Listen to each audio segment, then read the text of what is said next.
Olá, meus irmãos, Deus os abençoe, em nome de nosso Senhor Jesus Cristo, que a graça, a dupla porção de graça, de acordo com Zacarias, aquela pedra cortada sem mãos, com 7 olhos, ela veio clamando graça, graça a ela porque diz respeito à igreja.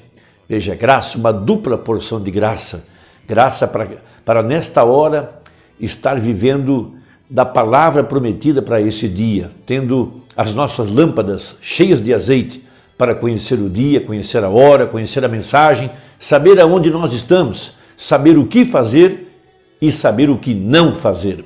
Por isso o verdadeiro eleito, ele está cheio do Espírito Santo, alcançando a plenitude do Espírito Santo, de acordo com Joel capítulo 2, verso 28, que o Espírito de Deus estaria derramado sobre o seu corpo, que é a igreja, aqui no tempo do fim. E Deus está nos chamando a uma vida consagrada para vivermos na presença do poder vivificador do Espírito Santo através de sua palavra. Veja, no princípio era o Logos, ou no princípio era o Verbo estava com Deus e o Verbo era Deus, e o Verbo se fez carne. Então aquele pilar de fogo, aquela mesma luz que apareceu para Moisés na sarça ardente, a mesma luz que apareceu para Saulo, a mesma luz que foi fotografada sobre a cabeça do profeta, esta mesma luz, este mesmo Logos, tem se transformado na palavra. E à medida que nossos olhos vão sendo abertos, nosso coração vai sendo despertado pelo poder vivificador do Espírito Santo, veja, a promessa para esse dia vai se tornando carne, vai se materializando. Veja, um anjo veio a Maria, mas a palavra do anjo era a palavra de Deus para ser manifestado na Virgem. Veja, a palavra foi cumprida para aquela hora, para aquela estação. Tudo o que foi preordenado para ser cumprido na Virgem foi cumprido, porque ela foi predestinada, ela foi preparada, o Espírito Santo veio sobre ela e vivificou a Escritura para aquela hora, porque Deus colocou fé em seu coração. Fé é um dom de Deus. Então, dessa mesma forma, aqui no tempo do fim, um anjo veio à igreja, esse é o 7º anjo. Veja, mas a palavra do anjo é a palavra de Deus. O Logos tornou-se a palavra é Deus, a palavra manifestada. E esta palavra está tomando forma em nossas vidas, porque cada um de nós que temos nosso nome no livro da vida do Cordeiro, somos, no princípio, a palavra.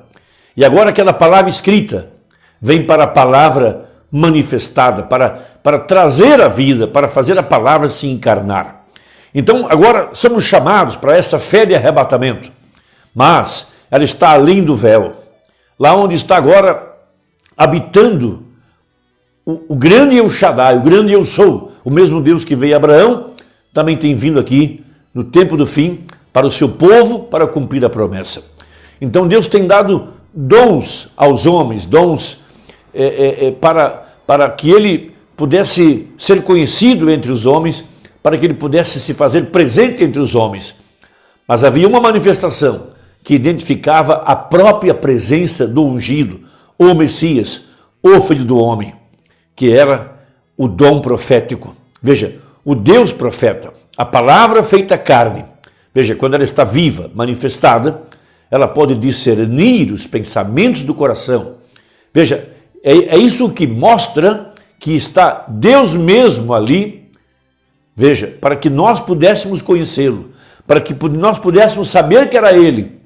Veja, esse é o dom messiânico, esse é o dom profético, esse é o dom que nós estávamos esperando para esta hora. Cristo manifestado através do seu povo. Mas Deus tem que romper esse véu para nos levar a viver da palavra manifestada, da palavra que está além do véu, para que você não possa mais ver apenas um profeta ou ver apenas o William Branham, mas ver o grande Filho do Homem, o grande Eu Sou, que desceu à terra, manifestado em seu corpo, que é a igreja. A palavra tornou-se carne para alimentar o verdadeiro eleito, em ordem para que ele possa ser transformado para o arrebatamento. Umbanda pregou uma mensagem muito importante sobre esse tema, que foi chamada de o desvelar de Deus.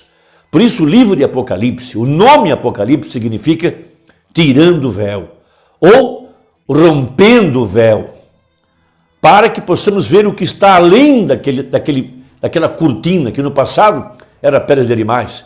Depois transformou-se na pessoa de Jesus Cristo e depois na igreja. E esse é o véu que tem que ser rasgado agora, logo depois que passaram as eras denominacionais, para um povo que é chamado para ir além do véu e se alimentar dessa glória da Shekinah, que se transformou na palavra revelada, na palavra manifestada, o que a gente chama de a abertura da palavra. Os mistérios sendo conhecidos para vivificar a igreja em ordem para o arrebatamento. Então, Mombrana tomou 2 Coríntios capítulo 3 para pregar essa importante mensagem. Então, aqui diz, a partir do versículo 7, e se o ministério da morte, referindo-se a Moisés, gravado com letras em pedras, aquelas 2 tábuas de pedra colocadas dentro da arca atrás do véu. Veja, veio em glória, de maneira que os filhos de Israel não podiam fitar os olhos na face de Moisés por causa da glória do seu rosto, a qual era transitória. Veja, Deus estava em Moisés.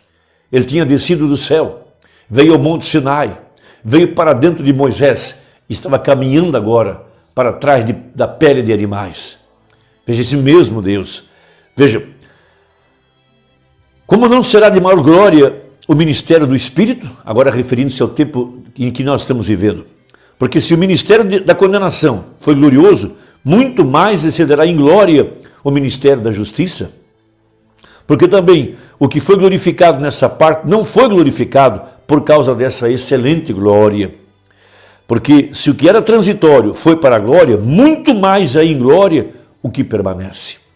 Tendo, pois, tal esperança, usamos de muita ousadia no falar, e não somos como Moisés, que punha um véu sobre a sua face, para que os filhos de Israel não olhassem firmemente para o fim daquilo que era transitório.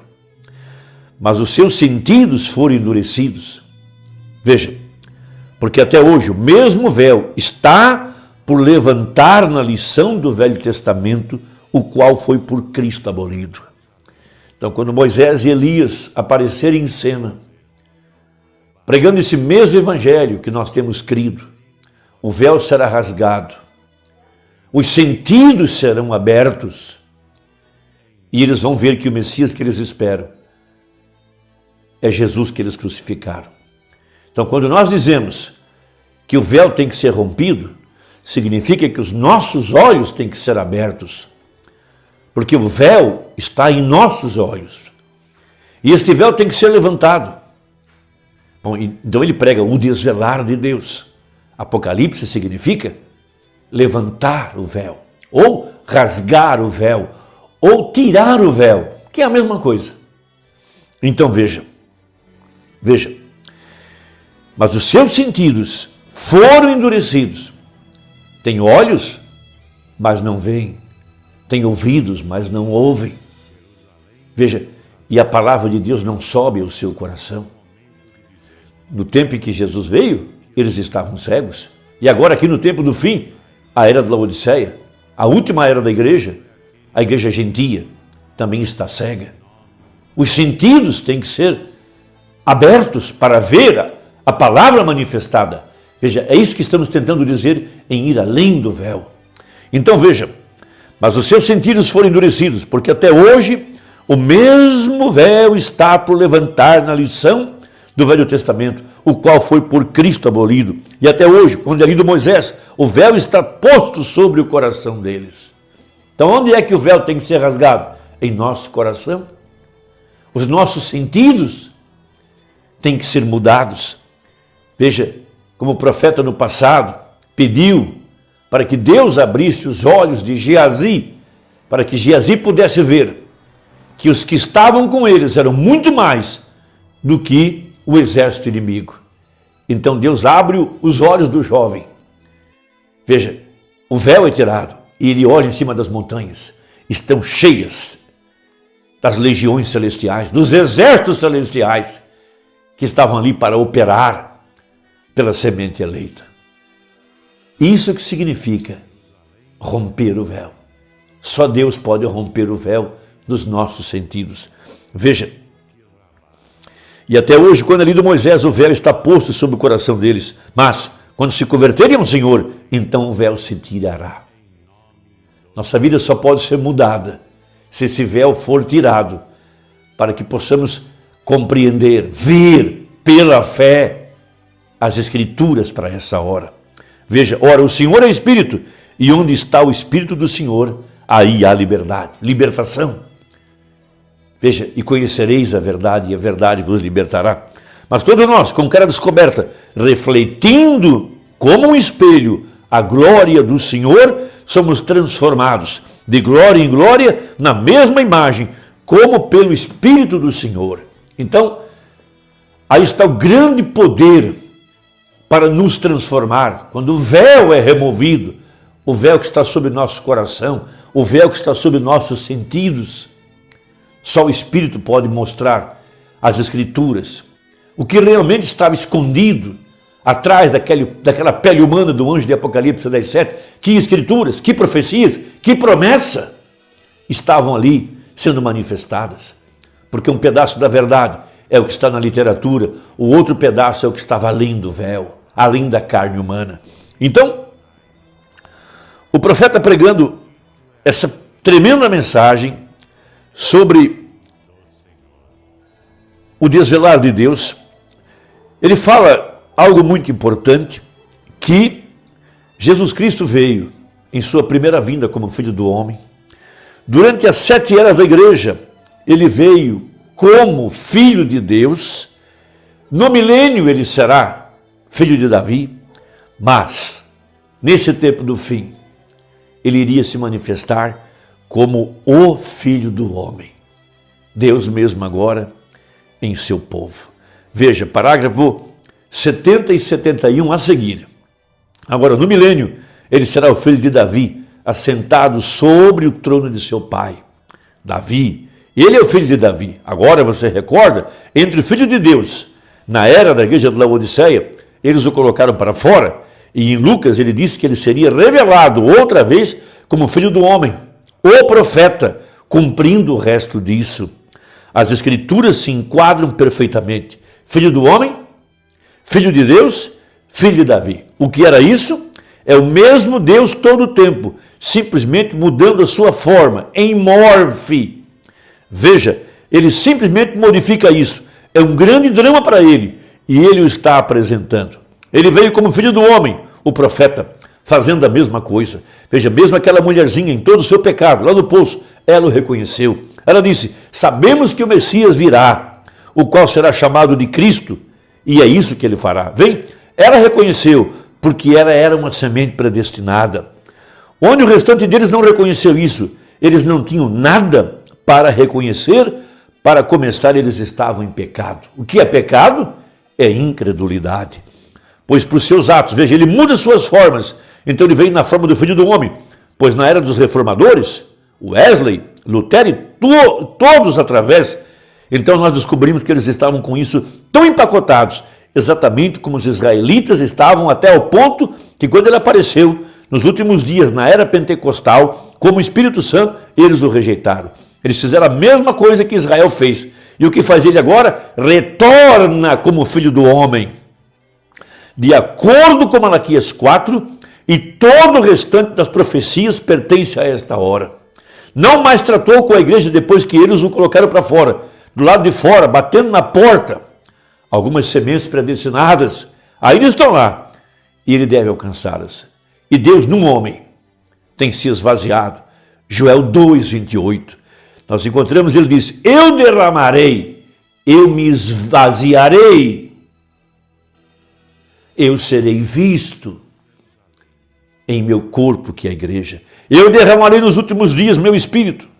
Veja, agora, se você observar a palavra lá, uma palavra grega, talvez eu esteja com isso errado, mas aqui eu pude encontrar, você tem que encontrar, veja, o inglês às vezes tem significado duplos, exatamente como a palavra nós dizemos Deus. Deus criou os céus e a terra, Gênesis 1. Mas, veja, isto não é assim na palavra Elohim, isso significa o que existe de si próprio. Vem, aquele piano não pode existir de si mesmo, nada mais pode existir por si próprio. Então a palavra Elohim significa aquele que sempre existiu, Deus pode significar qualquer coisa. Vem a diferença na palavra, agora quando ele diz que ele se esvaziou ou derramou, esta é a promessa para esta hora. Nós vamos continuar. Até a próxima. Deus te abençoe. Em nome de Jesus Cristo. Amém.